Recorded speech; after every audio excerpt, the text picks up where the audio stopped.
The Codex of Bermuda Heights. The creepy hallway stretched before me like a forgotten relic. It was just a hallway, a typical entrance to an ordinary 5-story apartment building nestled in the gritty outskirts of Denver, Colorado. The air here usually hung heavy, saturated with dust, despair, and the sour decay of faded dreams. Abandon all hope, ye who enter. On a crisp, sunny October afternoon, I crossed the threshold and instantly plunged into another universe. The oppressive gloom of the entryway was as gray and lifeless as the rest of this crumbling, rundown complex. A nauseating, suffocating stench of age, pity, and utter hopelessness assaulted my senses. It clawed at my throat. Being here felt wrong. A visceral urge to turn back and flee gnawed at me. If it weren't for dire necessity, I'd have bolted without a second thought. After lingering for a tense moment in the dim, shadowy foyer, I slipped quietly forward to the landing before the stairs leading up to the first floor. I paused again, straining to listen. My eyes absently traced over a row of dented mailboxes mounted at chest height on the peeling wall. From above came the loud, laborious shuffle of elderly feet, accompanied by a faint groan. No doubt, it was the old lady I'd been trailing. She'd slipped into this building a mere minute earlier. I kept asking myself over and over, did I do the right thing by following her? But it was far too late to back out now.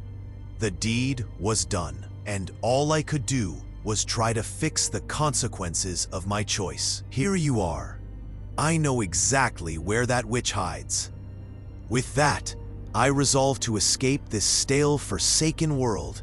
By the way, I don't even recall an apartment building like this being here before. 2 towering 12-story high-rises nearby. Those are famous landmarks, easily visible from Interstate 70 cutting through the city.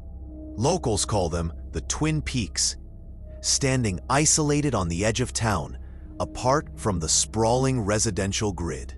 Was my memory playing tricks on me?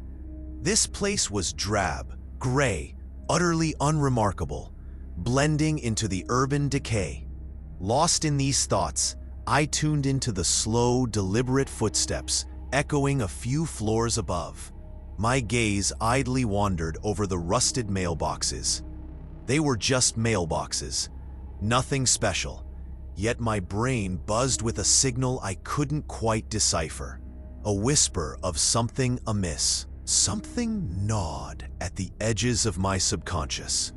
A persistent itch I couldn't scratch. To calm my jittery nerves, I zeroed in on the mailboxes, determined to analyze what I was seeing and pinpoint what felt so disturbingly off. They were standard mailboxes. Relics, vintage models from the 60s, painted a faded dark green that matched the grimy walls. Likely slapped on during the same half-hearted renovation decades ago. Not a single newspaper, letter, or junk flyer peeked through the narrow slots. That struck me as odd for a lived-in building. The apartment numbers were scrawled in sloppy black marker, uneven and jagged. 358, 359, 360. Wait, hold up a second. 358? This was a 5-story building with 3 entrances and 4 units per floor. I'd followed the old lady into the middle entrance. A quick mental calculation revealed the truth. 4 times 5 times 3. 60 units maximum in the entire complex. Being in the middle entrance, the 5th floor should cap at 40, maybe 45 with some odd numbering. So where did 358 come from? My eyes darted to the last mailbox. There it was, stark and chilling. 666. My spiraling thoughts were abruptly shattered by sounds drifting down from above. A lock clicked open with a sharp snap. A slow, grating creak of a door swinging wide followed. I bolted upstairs. Desperate to catch which apartment she called home, I moved as fast as I could while keeping my footsteps hushed against the worn concrete. Second floor, empty, not a soul. Third, nobody in sight. Fourth, still nothing, just closed doors mocking my pursuit. On the fifth, my heart sank into my boots. I hesitated for a split second. My mind flashed back to that final number, 666. Was this some dumb prank by local punks with too much time?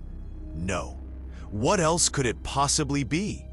Just a stupid, juvenile joke in the 21st century, I told myself. Elections were over. Another Elon Musk was hyping his next Mars mission. Here I was, stuck in some medieval ghost story nonsense. I strained to listen. Silence pressed against my ears, but it was an unnatural, heavy kind. A door had opened moments ago, yet there was no telltale click of it shutting, as if someone had frozen mid-motion, listening back to me. I craned my neck, trying to peer up to the top landing through the tight stairwell gap. Nothing was visible. The angle was too narrow, the view too limited, leaving me blind to whatever lurked above. Was something up there? Lurking in the shadows? Did I see it move? Was that just my jittery mind playing tricks? Fear has a way of magnifying every flicker, every sound or lack thereof. Something was definitely standing above me, a presence I couldn't shake. Damn it, I couldn't make it out. Was it scaffolding? Some leftover construction junk? I started climbing the stairs slowly, each step deliberate, my body tensed and ready to spring back and hide at the slightest hint of danger. Finally, the fifth-floor landing loomed into view, stark and unsettling. The ceiling stretched unusually high, as if the units here were designed to be fancy two-level lofts, a stark contrast to the building's otherwise cheap, utilitarian vibe. The walls were unpainted and unplastered, just exposed red brick, rough and unfinished, adding to the eerie atmosphere. No sign of the old lady anywhere. Every door stood firmly shut, silent sentinels guarding their secrets. In the center of the landing loomed a bizarre structure, faintly resembling scaffolding, perhaps an oversized model of a cube. Its joints crisscrossed through the middles of its sides in a chaotic, unnatural pattern, far more intricate than any normal framework. I edged closer, my curiosity warred with a growing dread. It looked like a frame you'd see on a construction site. It wasn't that, not by a long shot. It was more like a cubic skeleton, standing about 1.5 times my height, its form both alien and menacing. Made of what, though? Bones. My stomach lurched at the thought. Then, from downstairs, the front door creaked again. A long, drawn-out groan sounded, as if someone was flinging it wide open with slow, deliberate intent. How could that be? I just raced through every floor not even a minute ago. ... Each one deserted, every door sealed tight. There was nowhere to hide in this concrete maze. Had I missed something crucial? Impossible. This was beyond weird. I shot another glance at the eerie cube. Its presence grew more unsettling by the second. It reminded me of a tank parked on a kid's playground. Each piece seemed normal enough on its own. Together, they clashed in a way that defied logic. Whatever, I'd circle back and inspect it later if I could muster the nerve. For now, my questions burned hotter. Where was she? Which apartment was hers? Had I chased her all this way for nothing? Who was making that creaking noise below? I started descending again, moving as quietly as I could manage. My sneakers barely whispered against the steps. Between the 5th and 4th floors, I paused to peek out the window. A narrow slit, a good 3 feet above my head. Outside, to my shock, dusk was already creeping in. The light faded fast, despite the early hour. No clouds were gathering overhead. The sky still stretched clear and blue. Yet the world outside was undeniably darkening. Shadows lengthened across the cracked pavement. I checked my watch. 20 minutes past 2 in the afternoon. Sure, it was fall. October in Denver meant shorter days. Nightfall at 2? Ridiculous. When I'd first stepped into this place, the sun had been blazing high. It cast sharp rays through the dusty air. Downstairs, that damn door creaked again. A slow, taunting sound rang out, like it was daring me to come closer. Mocking my confusion, I shook off the spiraling thoughts clouding my head and hurried down the stairs. My pace quickened with each step. 4th floor, empty again, not a sign of life. 3rd, all doors shut tight, no cracks or peaks of light. I crept down to the 2nd. Still no open or even slightly ajar doors. Just more of that oppressive stillness. Damn it. It couldn't be the 1st floor too, could it? I kept going. My feet moved almost on autopilot. On the 1st floor landing, I stopped. Taking in the scene, it was a standard setup. 4 apartments, 2 facing 2 across a narrow space. The kind you'd find in any low-rent building off Colfax Avenue. The doors were upholstered in cheap, faded vinyl, studded with round decorative nails and crisscrossed with wire stitching.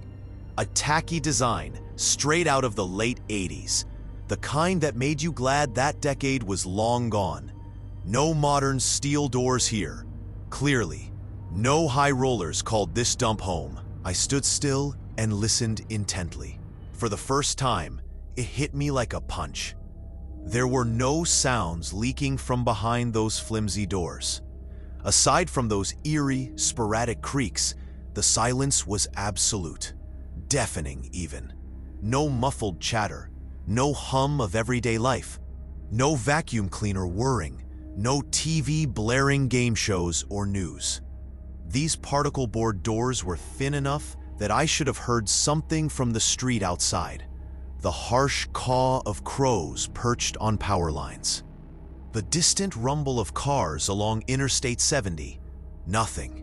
Just an unnatural, suffocating quiet that made my skin crawl.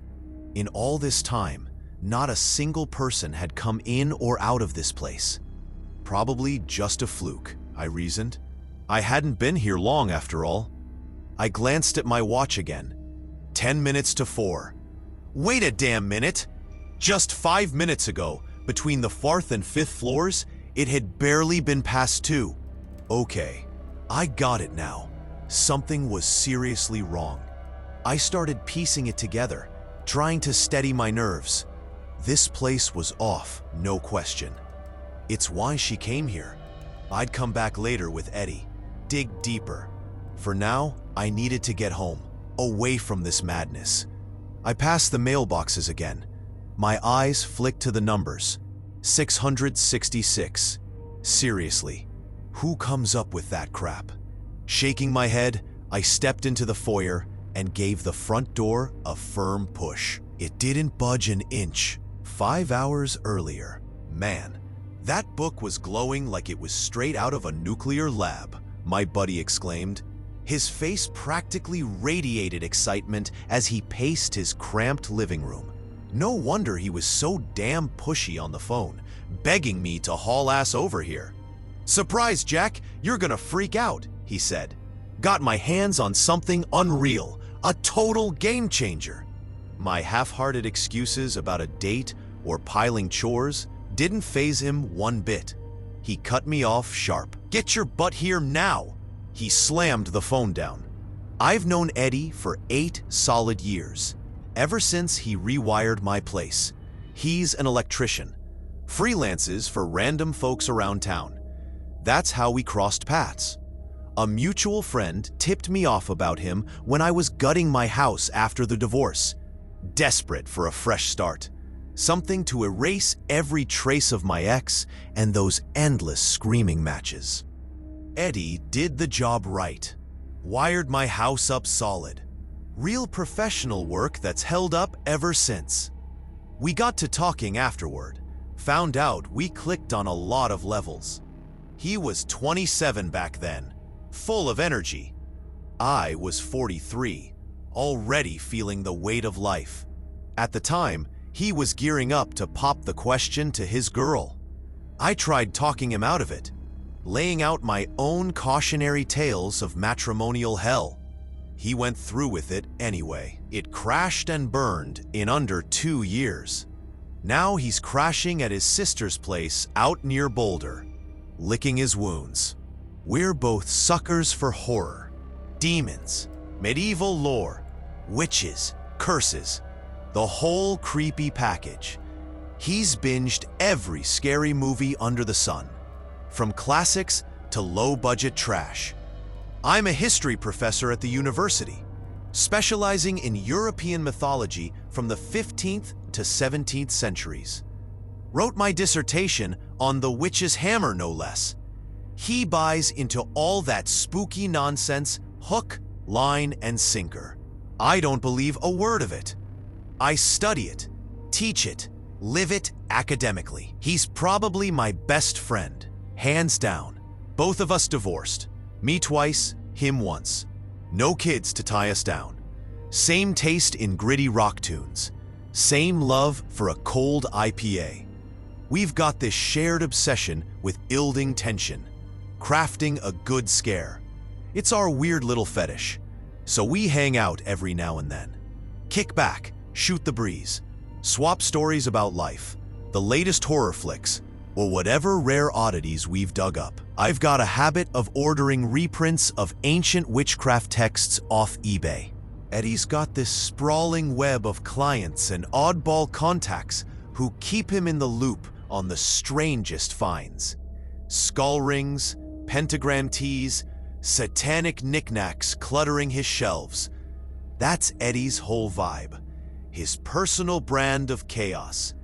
He looks like a thug, straight out of a bad 90s crime flick, always rocking Adidas gear, throwing up those exaggerated hand signs like he's auditioning for a gang. Deep down, he's not that guy, not even close. Despite the rough exterior, he's honest with his clients, doesn't skim a dime off the top. You might not guess that at first glance. Today, something wild had clearly gone down. Something way out of the ordinary. The second I stepped through his door, he launched into it, barely containing himself.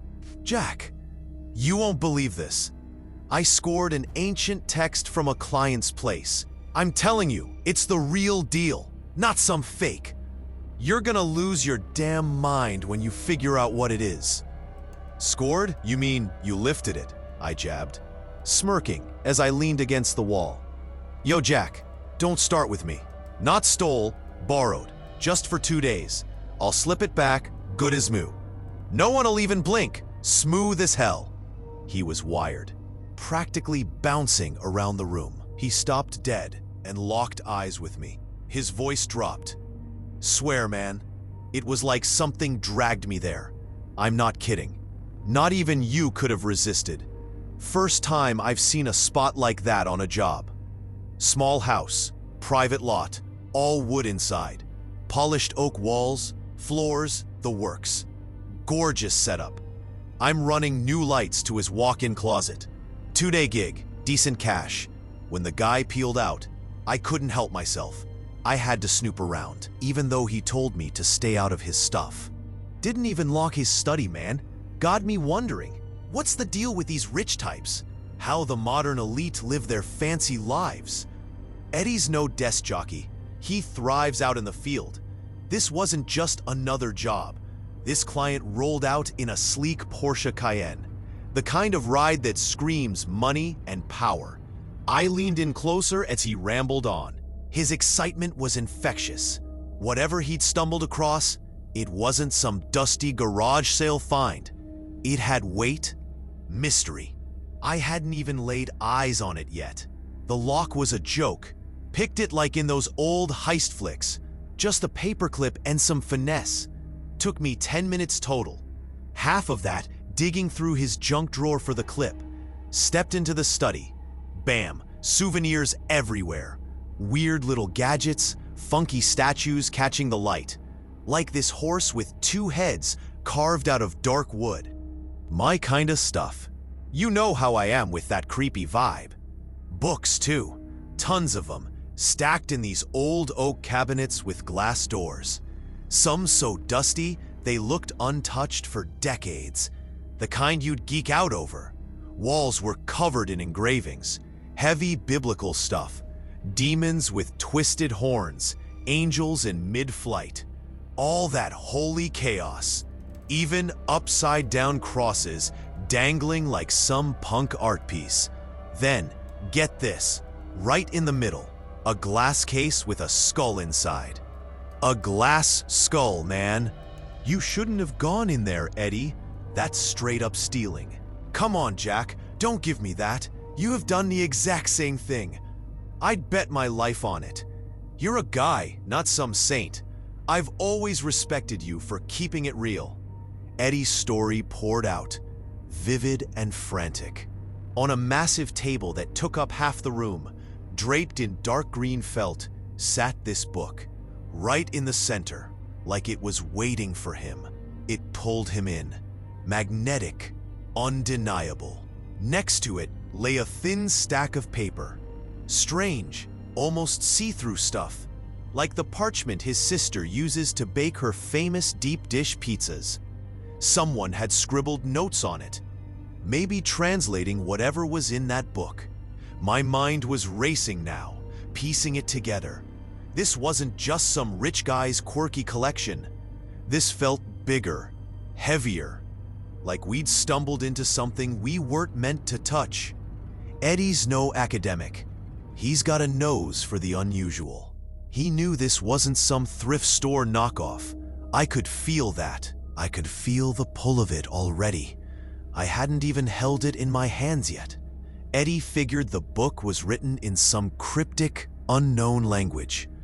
The notes scratched out on those flimsy sheets were in plain English. Messy, but readable. Man, I was shaking when I laid eyes on it, he wrapped up. His voice was thick with awe.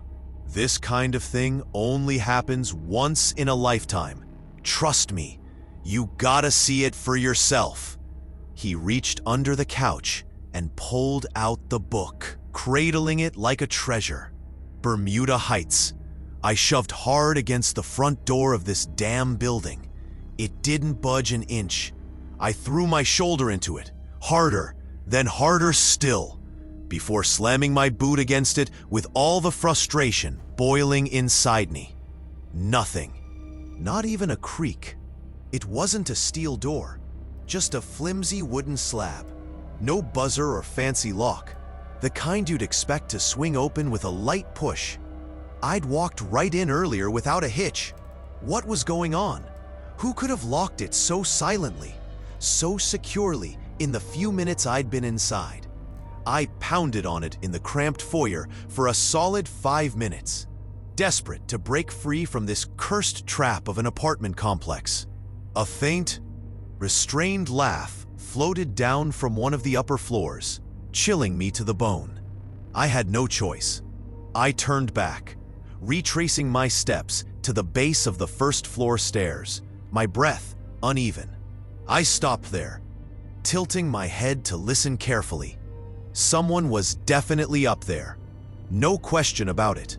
My mind flashed to the old lady, picturing her shuffling across the landing in worn-out slippers, pacing back and forth, chuckling to herself with that wicked glint I'd seen in her eyes earlier, hands rubbing together like she was savoring my predicament. Screw hiding anymore. I charged up the stairs, shouting, "I'll take you all down in one go, you hear me?"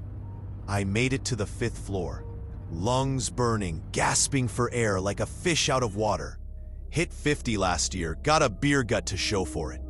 Haven't hit the gym in forever. My body was screaming at me. No old lady, no sign of anyone else on the way up. Catching my breath, I decided to take a closer look at that bone cube. Since I was stuck in this nightmare anyway, I might as well figure out what I was dealing with. That cube was even stranger up close than it had seemed from a distance. Every detail amplified its wrongness. First off, the bones were massive, long and thick, like human shin bones, the kind you'd see crossed under a grinning skull on a pirate flag flapping in the wind. They weren't props, not some cheap plastic knockoffs. I'd handled enough real ones during university digs out in the Colorado foothills to know the difference. These were genuine, weathered human bones. No doubt about it. A cold shiver raced down my spine, prickling my skin. Second, they weren't fastened together in any normal way. No tape, no rope, not even a hint of glue residue anywhere I could see. It was as if they were held in place by some invisible force. Maybe internal cartilage still clinging to them after all this time. Was this cube a skeleton then? If so, whose? What's? Third, the bones were coated in a bizarre green substance, almost emerald in hue, sticky to the touch and reeking of something foul. Like rot mixed with damp earth. While I stood there, hunched over this freaky framework, the world outside plunged into darkness at an unnatural pace. My watch had been acting screwy all day. It now read 6:30 in the evening. Impossible, considering it'd been early afternoon when I arrived. To cut through the thickening gloom on the landing, I reached for the light switch under a grimy, flickering bulb mounted on the chipped, peeling wall. I flipped it on. It glowed, but so faintly it barely pushed back the shadows. I yanked out my phone, fumbling to call someone. Eddie first, then my mom, then 911 for good measure. Every time, the same robotic male voice answered, flat and emotionless. "The subscriber you've reached is not a subscriber." Another message followed. "Subscriber not in this space-time database." What kind of sick joke was this? I was at a loss, stranded in this hellhole with no lifeline. Time to check the apartments up here. Maybe one of the tenants could shed some light on this madness. Better yet, help me get out. Then I noticed it. Only one real unit existed on this entire floor, marked by a shiny gold-colored plaque that stood out against the drab surroundings. 666. The mailbox hadn't been lying after all. That realization sank into me like a stone. It was 5 o'clock, or so my watch claimed. Time felt meaningless here. The unit sat at the far end of the landing, tucked against the wall, in a spot that defied the building's layout. By all rights, there should have been nothing but the open street beyond that brick barrier. Right in front of it loomed the bone cube, standing like a desiccated sentinel, reduced to a skeletal husk guarding its post. The other 4 doors on the floor were nothing but plywood sheets, crudely screwed into the wall and painted to mimic real entrances, complete with actual handles that led nowhere. Knocking on the door marked with the beast's number didn't faze me at first. Not fully. The fear was there, simmering. It hadn't yet swallowed my reason whole. The mailbox numbers, the eerie door creaks. None of it felt like some bored teenager's prank anymore. Not after everything I'd seen. I'd watched countless horror movies alone, and with Eddie. shouting at the clueless characters on screen. "You idiots! Can't you see the signs screaming at you to run? That kid's no troubled teen. He's a monster. There's a beast in the basement. Don't stumble down there with a puny flashlight, humming jingle bells like it's nothing." Crows circling overhead aren't just scenery. It's evil in that house. Splitting up is a death sentence. An upside-down cross? That's the devil's calling card. This wasn't a movie. This was real life, unfolding in a run-down Denver apartment block. The old lady had walked in and vanished into thin air. Weird mailboxes with impossible numbers, strange noises with no clear source. A grotesque bone cube. A lone apartment on the 5th floor. A front door sealed, tighter than a vault. Time racing forward like a broken clock. Dusk falling at 2 in the afternoon. Wasn't that enough to clue me in? After everything Eddie and I had already been through, it was crystal clear. Something horrific was unfolding here. I'd likely been lured into this trap like a fly into a web. I needed to get out, fast, before whatever this was claimed me for good. How? Every exit seemed to lead deeper into the nightmare. I'd thought I'd outsmarted her. What a naive fool I was, believing I'd pulled one over on that old hag. I started creeping downstairs. Each step slow and deliberate, my breath shallow. Outside, through the grimy window, it was pitch black now. A deep, starless night. My watch had frozen at 6:55. Its hands refused to budge. The 4th floor landing was swallowed in thick darkness. The air heavy and still. I fumbled with my phone, switching on the flashlight. Its weak beam cut a narrow path as I inched toward the wall switch. Click. The bulb flickered on. Even dimmer than the one upstairs, it cast a sickly glow that barely reached the edges of the space. I shuffled to a door, desperate to bang on it and beg for help. It was plywood, just like the rest. Fake. Useless. The 2nd, 3rd, and 4th doors were the same, mocking me with their hollow facades. I stepped down to the next flight. The stairwell cloaked in more dark, more silence. An oppressive void pressed in. My phone's battery was draining fast. The percentage ticked down like a countdown. I had to hurry. I flicked on the lights on the 3rd, 2nd, and 1st floors as I went. Thank God. Each bulb sputtered to life, throwing faint pools of illumination around the landings, just enough to keep the total blackness at bay. I couldn't stomach being blind in this place. The flashlight held out long enough to guide me back to the foyer. I hit the switch there. A lone bulb buzzed on. Its light fell on an old stroller parked against the wall. 60s vintage, rusted and sagging, like something out of a thrift store's reject pile. Had it been there when I came in? Kill me if I could remember. I stood there, staring at this everyday object that now felt out of place. I turned to the front door. You always convince yourself you've missed something obvious. Didn't push hard enough. Didn't hear the lock snap shut. Didn't try that one trick that had set you free. One more go, I thought. I slammed my shoulder into it. Nothing. The door held fast, trapping me in this nightmare with no way out. There was no lock to be seen anywhere on that damn door. I swept my phone's dying flashlight over the frame. The beam trembled in my shaky grip. Nothing. Not a latch, not a bolt. I kicked it hard, pounded with my fists, hoping someone outside might hear and come running. No response. Just the dull thud echoing in the empty foyer. I tried wedging my pocket knife into the seam, searching for a latch to pry loose. There was no latch, no mechanism at all. It was like the door had fused into the wall.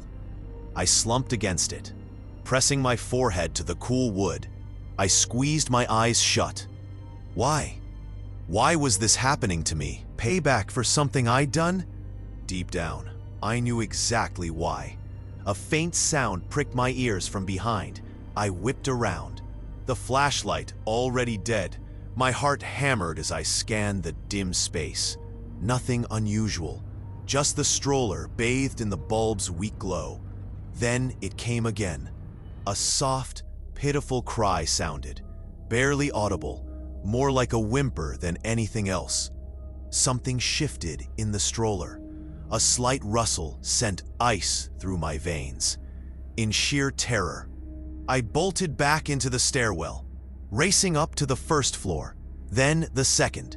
My footsteps pounded against the concrete. I stopped there, chest heaving. I listened. Silence again, thick and suffocating. I scanned the landing. The bulb's faint light illuminated the row of fake doors. Their vinyl upholstery gleamed dully. Wait a second. One wasn't fake. It was real, covered in actual vinyl, studded with real round nails. How had I missed it before? I checked each one carefully. There it was, standing out like a sore thumb. A real metal plaque nailed to it read 358, the number that had thrown me earlier. A real doorbell, real studs, the whole deal, not some painted sham. I lunged at it, hammering with both fists. Open the damn door! For God's sake, somebody help me! The lock clicked. A sharp sound promised salvation. Cracking the door open just enough to glimpse freedom. I yanked it wide with a surge of hope, lunged forward, froze. Teetering on the edge. Beyond was nothing but a yawning void. No light, no sound. Just an endless expanse of emptiness stretching out forever, devoid of color, shape, or horizon. I stumbled back in a panic, my breath ragged. The door eased shut on its own, slow and deliberate, sealing me in once more. Where could I go now? What was left to do? I'd tried every trick, exhausted every shred of hope. This place had me cornered. That real door wasn't the escape I'd prayed for. My legs felt like lead. I forced myself to climb back up. Each step a struggle against the weight of dread. I cleared one flight, paused to catch my breath, and glanced upward. Through the narrow window, moonlight streamed in, cold and piercing, like the unblinking pupil of a dispassionate eye watching my every move. I trudged up another flight. Reaching the next landing, dim bulb flickered overhead. There it was again. Door 358 stared me down. How? This was the second floor. I'd just been here. I picked up my pace, half running to the next level. 358 again. Still the second floor, like a sick joke. I turned and tried going down instead, descending with growing desperation. No matter which way I went, up or down, every landing spat me back out on the second floor. That damn door mocked me with its unchanging number. I was trapped in a loop with no exit. Defeated, I sank to the floor beside that endless door, marked 358. Burying my head in my hands, my mind reeled. 3 hours earlier. Instructions, man, Eddie pleaded, his voice urgent as he leaned across the coffee table. Come on, Jack. Do me a solid. I stuck my neck out for this thing. Photocopy it for me. It's not even that thick. You've got that fancy machine at home. You bragged about it plenty. I'm no office drone. Never owned a printer-scanner combo in my life. You know that. I took the book from him gingerly, feeling its weight settle into my palm. He was right. It was light. Almost too easy to hold. It radiated a strange warmth that felt oddly comforting, like it belonged there. The cover was a deep burgundy, edges worn but not falling apart. A book that'd been handled by many but treated with care. Some writing was etched across the front. Short, cryptic symbols I couldn't make heads or tails of. An alphabet from nowhere I'd ever studied. I flipped it open. Curiosity tugged at me. It was clearly handmade. The pages were stitched crudely to the binding. No proper end papers or publisher's marks. Just raw and unpolished. The text inside was unmistakable. Definitely text, not random doodles. It was in a script so foreign, it might as well have been from another planet. The symbols inside weren't like any human language I'd ever encountered, not even close to hieroglyphs. Those at least have recognizable lines, dots, or angles born of human hands. These were all wild, flowing curves, alien swirls that defied the eye's instinct to find order. Nothing my brain could latch onto or decipher. No straight edges, no neat circles. Just chaotic tendrils that reminded me of vines gone rogue. The book was packed with drawings, some woven into the text, others sprawling across full pages, each one stranger than the last. Creatures were depicted, things so bizarre and twisted they couldn't possibly exist. Shapes that mocked the limits of even the wildest imagination, far beyond what any unhinged mind could dream up. Other pages showed what looked like blueprints for machines, intricate and dense with countless tiny parts, as if they were instructions for something mechanical, yet otherworldly. Then there were the downright baffling ones, like a page covered in nothing but dots. Hundreds upon hundreds of them, scattered with no pattern, like a kid had gone nuts with a pen on a blank sheet. No lines, no shapes, just a sea of specks, random chaos. Maybe chaos only to us humans. People appeared rarely, 5 or 7 times across the whole book, every depiction unsettlingly off. One showed a man sliced open like a diagram, hollow inside, his organs sparse and misplaced in ways that made no anatomical sense. A tiny, meticulously drawn heart pulsed in his skull. 3 apple-sized orbs bulged in his abdomen. His left arm didn't have the usual 2 bones, shoulder and elbow. It had a dozen small ones, suggesting it could twist and bend like a serpent. My head spun as I traced the pages. The sheer strangeness sank in. This wasn't just some historical oddity. It was something far darker, far deeper. The drawings burst with vivid colors, mirroring the text where every symbol shimmered in its own distinct shade and hue. A kaleidoscope of ink dazzled the eye. The book wasn't thick, about 60 pages total. Its size was compact, almost pocket-friendly. Not quite a notebook, but small enough that it'd slip into my jacket's wide inner pocket later with ease. "What is this thing?" I asked, glancing up at Eddie, who grinned like a smug cat who just caught the juiciest mouse. "Caught your interest now, huh? After all that high and mighty judging?" He straightened up, his tone shifted to something more serious. "You ever hear of the Voynich manuscript, Jack?" I let out a skeptical snort, rolling my eyes. "Jack, listen, I'm betting there's more than one of those weird books out there on this planet.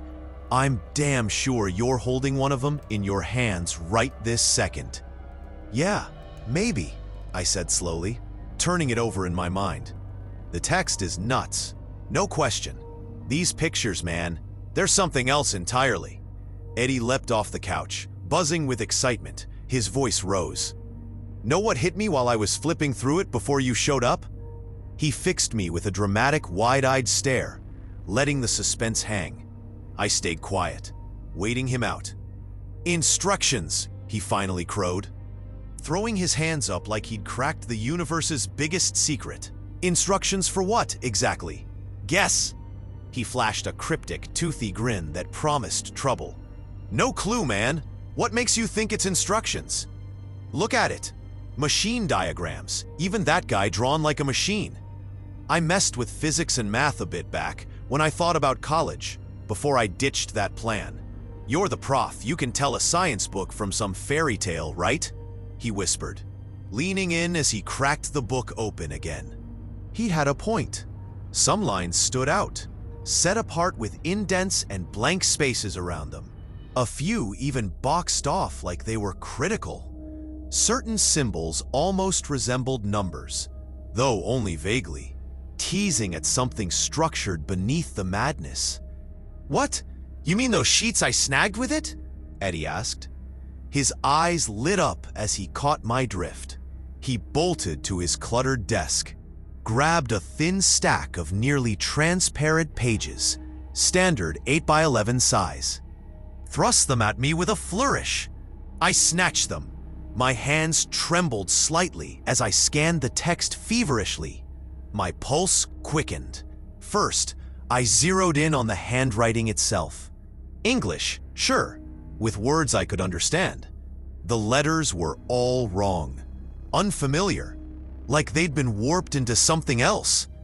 Not how we write, not even close. Maybe a bizarre font, but handwritten like this? Every letter was capitalized. A had 2 bars slashing across the top, like a pyramid capped with an eye staring back. O always had a dot smack in the center. No exceptions.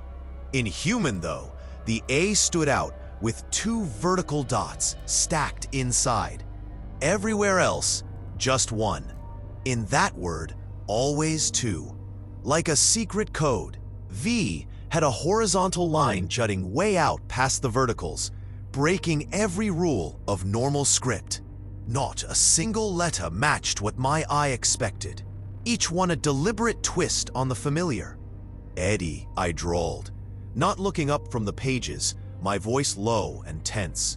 This client of yours, who the hell is he? How'd you even stumble across this guy? No big deal, man. He just called me up out of the blue. I don't grill folks on where they get my name. Word of mouth, you know? Friend of a friend of a friend. That kind of thing spreads fast in this town.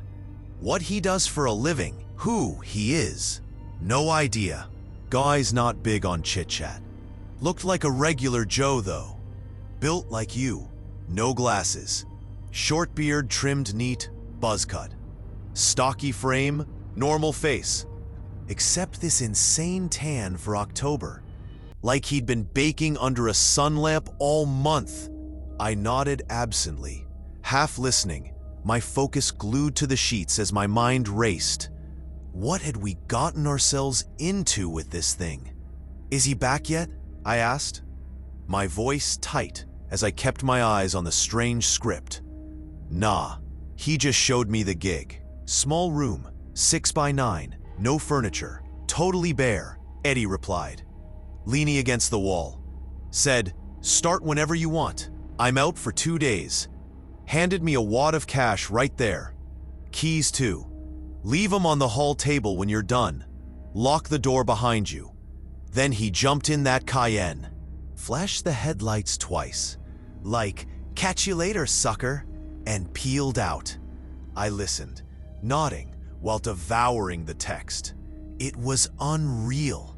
Beyond anything I'd expected. How do I even describe it? It was an instruction manual. No doubt about it. For humans. The first line hit me like a freight train. If the mechanism's energy relay malfunctions temporarily, position it directly facing your own transmitter and activate your vocal unit. Repair codes, upper section. Speak now. Midsection top half. Feed gear. Midsection middle. Carbon 2. Midsection lower half. Leg node. Lower section. Root wave. Use sharp, clipped sounds, distinct from the mechanism's own speech patterns. Simultaneous vocal commands and text blogging only function if the mechanism's exact space-time coordinates are known and it's tuned to receive input. Mechanism's a person, right, buddy? What the hell is this thing? I stared at Eddie, wide-eyed, my voice shaking with disbelief. He just grinned back. Point. His mouth stretched ear to ear, reveling in my shock. Think it's... he started. The doorbell cut him off, sharp and sudden. Friendly shadow. I sat there, frozen. Maybe 15 minutes. Hard to tell in this place. Time flowed wrong here. Warped and slippery. Could have been hours. Maybe it didn't move at all. Just like my watch. Stuck and useless.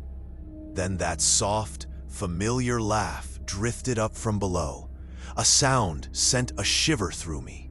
I lifted my head, slowly, feeling the weight of inevitability settle in. Darkness cloaked everything around me, broken only by the faint, ghostly glow of the bulb painting eerie patches on the stained walls and cracked ceiling.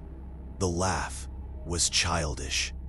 Unmistakably so, soon confirmed by the quick, light patter of small feet climbing the stairs. Someone young was coming up. A sliver of dim light from a window between floors pierced the gloom, just enough to catch a glimpse. A black silhouette emerged in the gray dusk, pausing right before the stairs leading to my endless second floor. I could feel it studying me, sizing me up. An unspoken tension hung in the air. "What are you gawking at?" I muttered, my voice heavy with exhaustion, barely above a whisper. "Just do whatever you're here for. Let's get this over with already." The shadow didn't budge, didn't make a sound, just stood there, motionless and silent. "At least say something, huh? Give a guy a little entertainment in his last miserable moments," I said. Sarcasm dripped as my nerves frayed further. It answered, not with words, but a song, delivered in a high, drawn-out teenage voice, like some haunting old folk tune from the Smoky Mountains. "Dumbass, I'll tell ya and you'll break apart." "Break from what, huh? Takes more than that to snap a man like me," I shot back. Defiance masked my fear. More giggles followed. Now the air around me started to hum, vibrating with an unseen energy set my teeth on edge. "Dumbass, I'm stuck here," it sang, thoughtful and slow. "Always second floor in this place? Don't catch hints, do ya?" I stopped cold, thinking it over. Damn, it was right. Why did I keep landing on the same floor, over and over? I'd missed something critical. That real door. 358. It had to be the key. They were steering me right to it. I had to go through. Smart guy. Reading my thoughts? Why are they floating out there? So I'm heading in? The shadow stayed silent, offering no answer. I took a deep breath, steadied myself, pushed open door 358, ready or not for whatever lay beyond. The boundless void beyond that door loomed like a nightmare, its emptiness so vast and deep it clawed at my gut with primal fear. I hesitated, stuck my hand in first, testing the waters. A heartbeat later, it yanked me through with a force I couldn't resist. I stumbled into what looked like an apartment. Nothing fancy, just a standard dated setup you'd find in any low-rent Denver complex from the 60s. A cramped entryway greeted me, complete with a dusty old jacket hanging limply on a rusted hook. A pair of worn-out sneakers, probably decades old, scattered beneath a chipped wall mirror. That mirror, I edged closer, cautious, my breath catching. A soft, muted light seemed to seep from everywhere, bathing the space in a dull, grayish haze. I caught my reflection and froze. Thank God I showed up. I wished I hadn't looked. My face was a wreck, bloated and red like a lifelong drinker. Dark bags sagging under my eyes, skin loose and drooping, cheeks hanging low like a tired hound's, hair a wild mess of gray, beard stark white, eyes sunken and hollow with despair. It was my dad staring back. The way he'd looked in his 80s, frail and worn out. I'd always taken pride in our resemblance. Same stock, I'd say. Now it hit me like a curse, heavy and terrifying. I had zero desire to venture deeper into this place. A quick glance past the entryway showed a slice of a living room, a scratched-up table in the center, a clunky old entertainment unit from the 70s, a couple of wobbly stools. Typical cheap apartment vibes, unmistakably empty. I could feel the hollowness in my bones. Nothing left to do but step back out. I emerged on the 5th floor again. The bone cube still loomed there, silent and grim. The door marked 666 clicked shut behind me with a soft thud. The brightest bulb in this whole damn building buzzed overhead. I took a shaky step toward the stairs, ready to head down. "Wanna loop again, huh?" A woman's voice called from inside the cube, calm and sharp. When had she gotten there? I'd been right in front of it. How'd I miss her? "Time to wrap this up, don't you think?" she added. Her tone steady as she beckoned me with a slow wave of her hand. "We've got a couple things to sort out. You and me." I stepped into the cube, bracing myself for whatever came next. Inside, it was way roomier than it looked from the outside, bigger than I'd guessed, defying its skeletal frame. I'd figured we'd be crammed in, practically nose to nose. She stepped back a couple paces and perched on one of the bone edges, casual as you please. The bones didn't even creak under her weight, solid as steel. I sat across from her, keeping my distance, taking her in.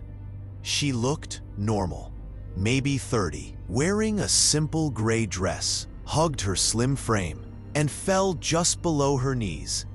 A pretty brunette with long, wavy hair cascaded over her shoulders. Nothing about her screamed threat, not at first glance. "Can't hurt you by accident in here," she said, her voice cool and even, like we were chatting over coffee. "Kill you? That's another story. So, which one of you geniuses thought tricking me was a bright idea?" "This your place?" I asked, trying to sound calm, indifferent even. My voice betrayed me, quivering at the edges. "My space," she corrected, tilting her head slightly. "This dump? That's what it is to you. To others like you, it's nothing else. Tenants see what fits them. Worse for some, though. Could be a shack out in the sticks or a jail cell, depending on how bad they've screwed up." I didn't respond, letting her words hang there, my mind racing. "You've got one question on your mind," she said after a pause. Her eyes narrowed as she studied me. Not where this 5-story heap came from out of nowhere. Not how space and time bend all screwy in here. Not even who I am. It's the book, isn't it? "What is it?" I asked, my voice steadier now, cutting to the chase. "Good question. Gets you all the answers you're really after," she replied. A faint smile tugged at her lips. "Listen up. 2 hours earlier." "Hey, lady, you expecting anybody today?" Eddie's voice was tense. His eyes darted to the door. "Nah, my sister's not back till next week. Hide it quick. The book, the translation." The doorbell rang again, sharper this time, insistent. Eddie waved me off, frantic, He bolted for the hall while I rolled the book into a tight tube, stuffing it along with the flimsy sheets into my jacket's inner pocket. That ring, it hit me wrong. Too perfectly timed. A coincidence stank of trouble. I stashed the book and hurried after Eddie. My boots thudded on the hardwood. He was already at the door, peering at me with a mix of confusion and nerves. He nodded and whispered low, "Check the peephole. Some old lady out there. Total granny type. Hair like a dandelion, gone to seed. Wrong door maybe? She'll stand there a bit. Figure it out. Shuffle off." The door rattled hard. Loud, forceful bangs didn't match any frail old woman's strength, shaking the frame. Eddie shot me another look, silently asking, "What now?" I took charge, flipped the lock, cracked the door open just enough to see. She was short, bundled in a patchy coat, a knit cap perched on her head like a bad joke. Her face a roadmap of wrinkles. 80, easy. She flashed a wide, toothy smile. Too perfect, too fake. Sized us up from head to toe. Her gaze lingered. "Who are you here for?" Eddie asked. His voice cracked despite his tough guy act. Why were we so damn scared of her? Her smile didn't waver as she spoke, calm and syrupy. "You, Eddie. You, sweetheart. My little prize." She stepped forward, aiming to cross the threshold. Eddie planted himself in her path, solid as a wall. I backed him up, shoulder to shoulder, blocking her out. She stopped. Her eyes flicked between us. That smile finally slid off slow, like melting wax. "Fools," she muttered, barely audible, her tone icy. "You've got no clue what you've stumbled into, do you? Won't play nice, huh? Stubborn as mules." She stretched her mouth wide again, paired with a dark, under-eyed glare. It wasn't a smile anymore. It was a snarl, feral and wrong. No sweet old lady in Denver smiled like that. Not in a million years. "I'd help just wipe you both out," she mused, her voice thoughtful, almost bored. "Try it, lady," Eddie snapped. His body trembled hard now, fists clenched. Zap! She barked, sharp and sudden, like some ninja in a cheesy action flick, jabbing a bony finger straight at him. The air thickened, buzzing with a strange electric hum made my hair stand on end. "Dogs!" Eddie grabbed his head, doubled over with a groan, crumpled to his knees. Pain twisted his face. "Stop! Stop! Stop!" I yelled. Panic surged as I shoved him back into the hall, away from her reach. "Peace, peace. Time out. Hold up. Sorry, ma'am. We messed up bad. We're real sorry. Let's talk this out, please," I stammered, hands up, pleading. She lowered her fingers slow, her expression unreadable. "One condition," she said, flat and final. I stepped back beside Eddie. Still reeling, I waved her in with a shaky gesture. "Talk's right here in the hall. Got folks inside. My mom, too. No need for them to see any of this mess." "Short and sweet," she replied, cool as ice. "Don't care who's here. I'm quick. Just want my thing back. That's all." "What thing?" I asked, feigning shock, widening my eyes like I hadn't a clue. I knew damn well what she meant. "Eddie's got nothing of yours, far as I'm aware." "You get it," she snapped, cutting through my act. "Last chance, boys. Hand over the codex. I'll try to forget your faces, if you keep your mouths shut about it." I froze. Words stuck in my throat. My mind raced for an out. "Codex, I know you. Looks like..." I trailed off. I did know.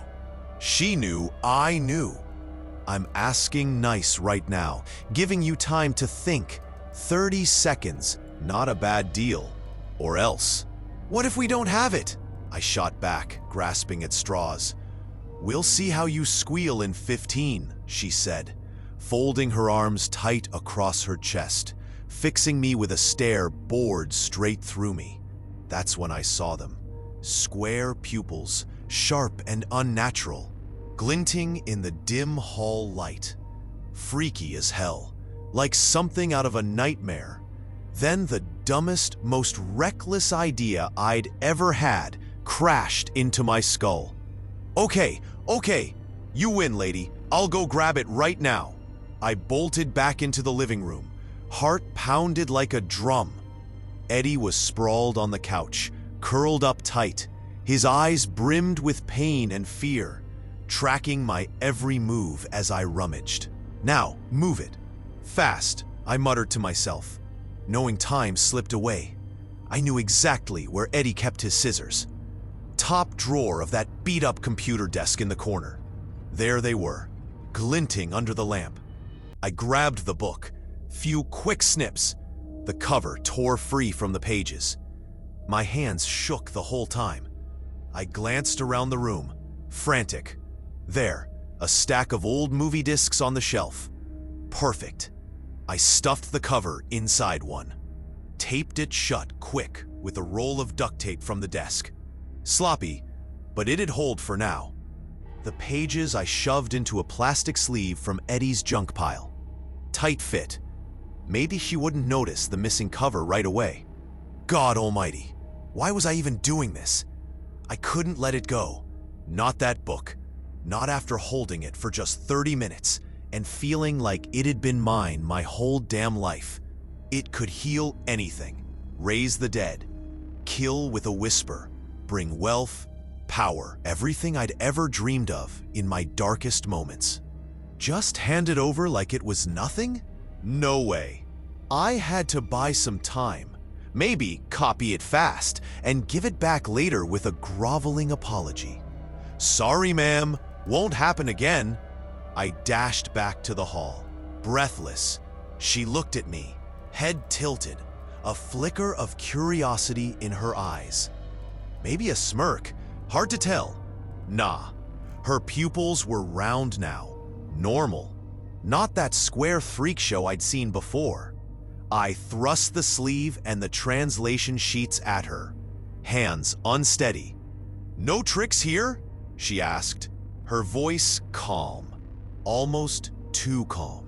"Nope, no way, ma'am," I mumbled, dropping my gaze to the floor, barely audible. "Check it yourself if you don't trust me.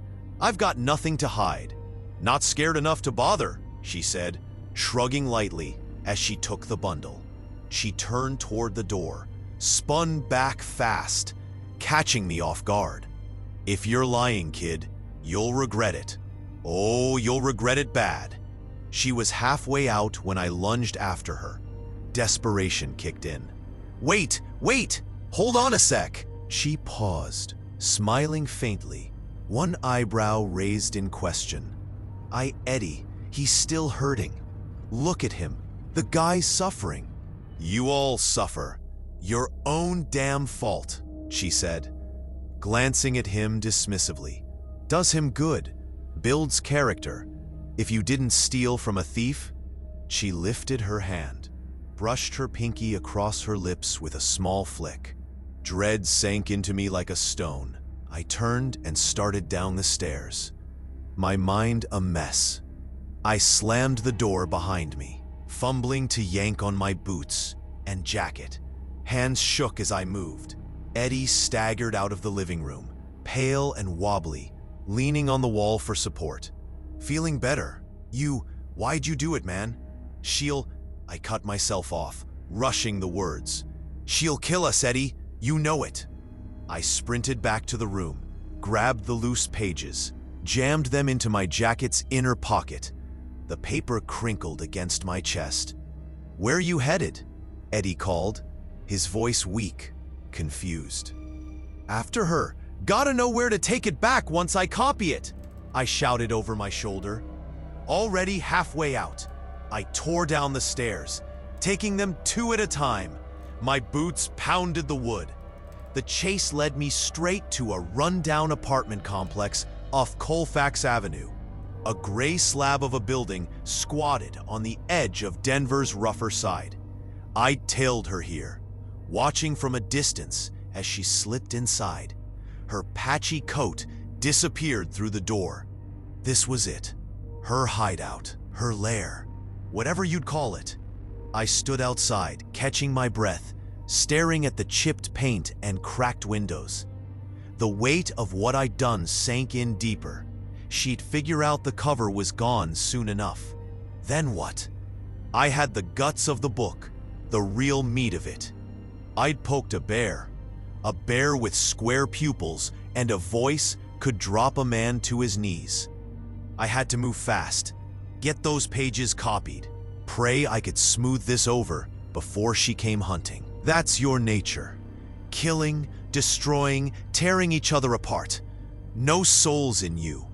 The anti-gods who built you didn't bother stitching any into your design when they pieced you together from cosmic scraps.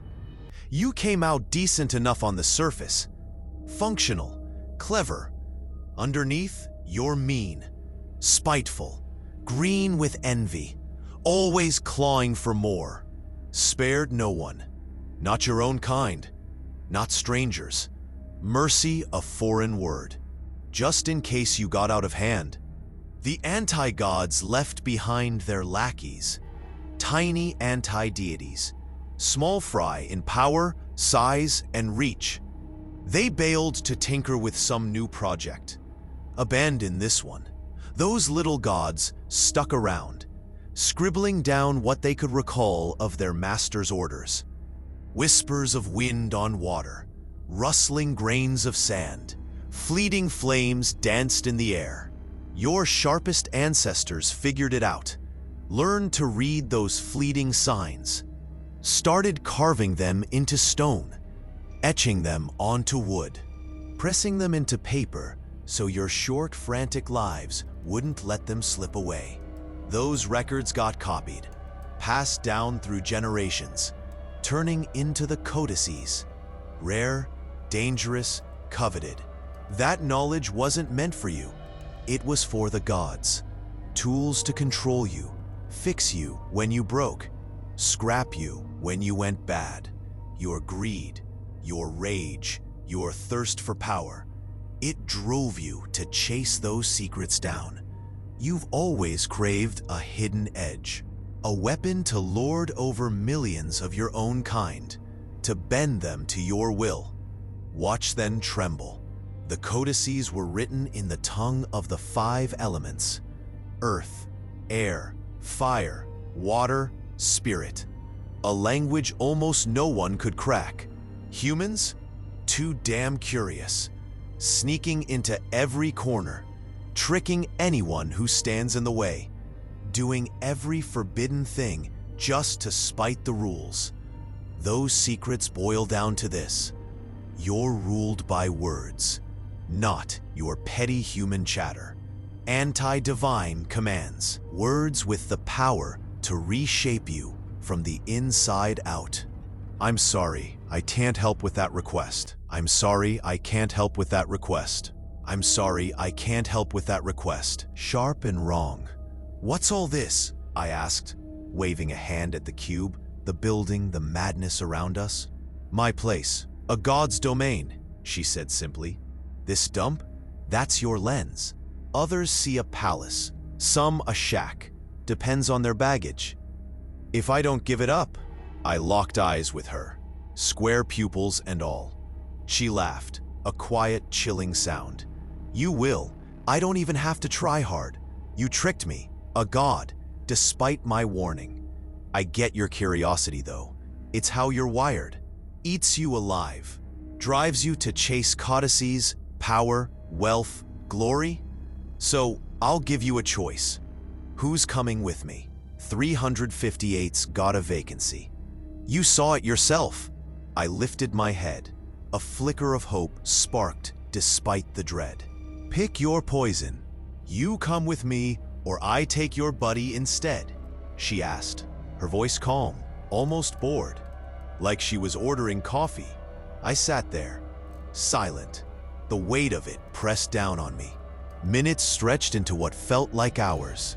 Finally, I opened my mouth, my voice low and steady. "He's no friend of mine."